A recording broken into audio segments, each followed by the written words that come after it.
Does the expansion coming out of a Big Bang continue forever? Or does it turn about and become a large black hole to start the process again? A discussion on these issues places man outside of his environment, as to him he sees only expansion in the universe around him. So, a turnabout is theoretical, and thus subject to haggling. We, the Zetas, have visited portions of the universe where a turnabout is in process, so can speak to these issues with confidence.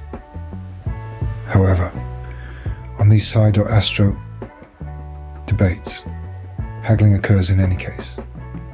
To make the statement that expansion goes on into infinity is to assume that such activity occurs in a vacuum, a silly assumption. You have expansion and contraction occurring in a schoolyard.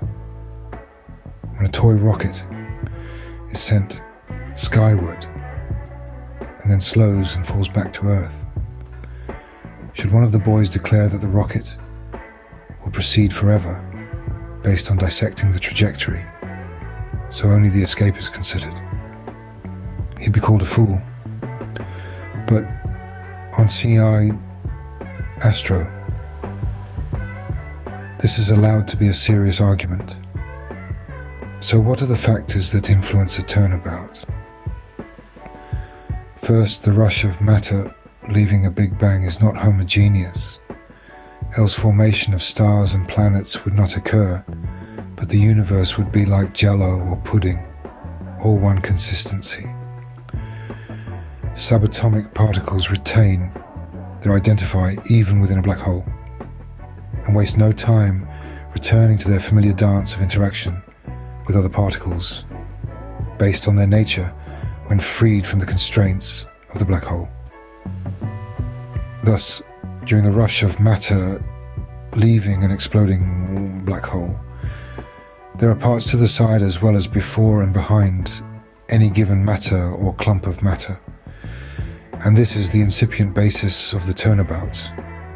An endless stretch into infinity, that silly argument, assumes only the influence behind any given escaping matter, which is simply never the case.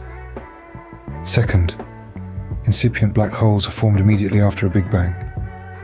And why would they not? Black holes are driven by gravity, a gravitational giant that assumed a density so intense that the flow of gravity particles attracted to it overwhelms the outbursts of particles squeezing out from the center, tipping the equilibrium such that an ever-increasing density of the gravitational giant occurs. Gradually it builds in strength and size and pulls from the side that matter moving outward from the Big Bang. So the motion changes from expansion to a slowing curve, and eventually to a compression of matter into the nearest black hole, and thence of black holes into each other, until the stage is set for another Big Bang.